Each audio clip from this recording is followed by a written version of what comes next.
Good morning, you wonderful people. Today we're going to be working on the Buick.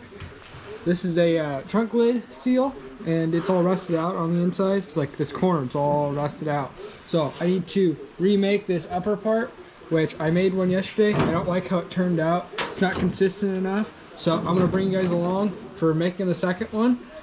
And I'll bring you guys up in the vise in a minute, because how I'm going to be making it is I've got a set of dies that I made out of 1/2 by 1/2 bar, and it follows the contour, because this is probably a 30-foot degree or a circle that I'm going to be making, but it's only this little 4-foot section. So what it is, these clamp in the vise and they follow the curve, and then I'm bending over the top and over the bottom, which you'll see in a minute. So I gotta go cut my piece of steel, and I'll meet you guys in the vise. Okay, so what I'm aiming for is I'm aiming to try and make a piece of steel that's in a Z shape. This is a 1/2 inch. Each piece is a 1/2 inch. So in theory, I could get away with this as an 1.5 inch piece and bent, but I'm gonna go a little longer. So my total piece of steel is 1 3/4 inches. So that way, if I have a misbend, I have a little extra material over here and a little extra material over here that I can cut off later if I need to. But I'm aiming for a perfect 90, which I'm going to do a relief cut right here in the piece of steel and right here in the piece of steel. So on one side and then on the other side. And those dies are going to make it have an arc. So there'll be a tab down here and then another tab up here, which will be in that Z shape, which will have the arc that I'll have to then cut in half, weld in one half, weld in the other half. The reason why I'm going to do that is so that way when I'm on the car, you'll see it when I'm starting welding. That piece that's here, it doesn't drop in or raise up. That way I keep my center structure. This side will first disappear, then I'll weld it in, then it'll be holding this piece, and then I'll cut out this piece, and it'll be fully welded in. So that way this piece here, the actual decorative piece that gets painted, won't just drop. So here's the piece of steel. It's 18 gauge steel, 4 foot long. I'm going to throw my grinder in the vise so I can quickly take off the burrs. What I'm going to do is probably not suggested unless you're very experienced and very safe, but it's just how I'm going to get it done. It'll be easy. You guys will see what I do. Okay, well, I need to draw 2 lines and then 2 lines on the back, so that way I can just barely relief it with the grinder, cut it, and then I got to cut the back side. So I'm going to go a 1/2 inch, another 1/2 inch, and then whatever's left over. So that way I'll have 1 line, 2 line. I'm going to use the 3-foot ruler, and then get this line marked out. Here are those negatives I was talking about. So they got a arc ground into them, which they still come together at a match. So I got them in the vise, so I can, and that's what the tabs are for, to keep them here in the vise. So I can put that piece of metal in between them. And as I bend it forward and back, so I'll have to put it in the vise first, bend over the top, and then flip it around, and put it in the vise again, and bend over the bottom. And it's a constant thing of just moving it back and forth and go nice and slow. And every time I pinch it together, it keeps that arc. So that way I get my radius when it's all said and done.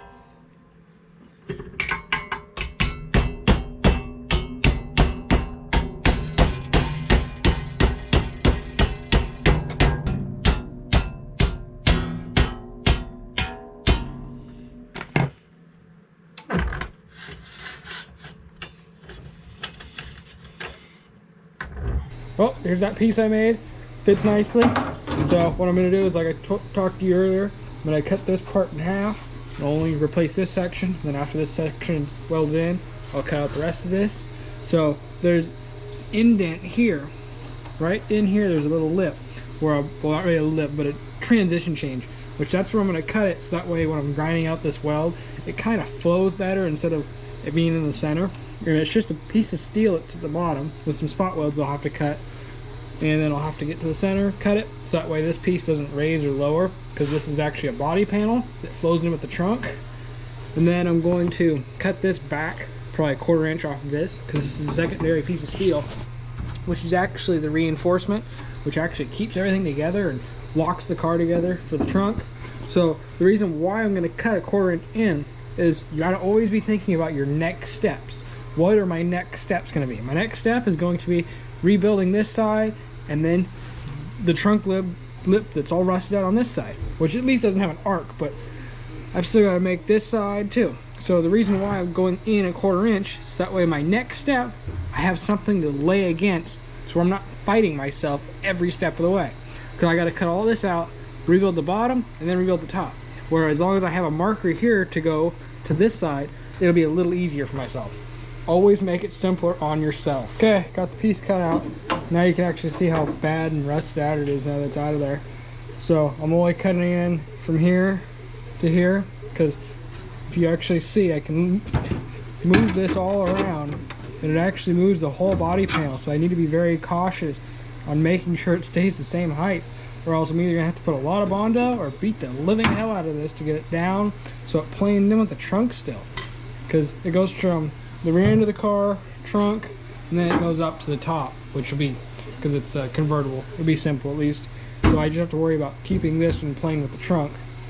And then I can't, so I gotta make sure it stays in plane. So let me get this cleaned out and then I'll start welding in a new piece. Okay, ground out the spot welds, made sure it was nice and flat down here. Got my piece cut. So a trick that I use for making sure I get them cut in just right is because if you look, I have an extra tab here. Like I said, I was gonna cut it off earlier. If you take a Sharpie and you run a Sharpie line across it, and then if you have any imperfections, like right here, I've got a high spot. So I doubled up my Sharpie layer. Take a grinder, which this is just a little Harbor Freight die grinder. You have to have the front exhaust. The rear exhaust from Harbor Freight suck. The front exhaust are great. And then it's got a quick attach flap disc. And then I just take and run up and down the side in my hand.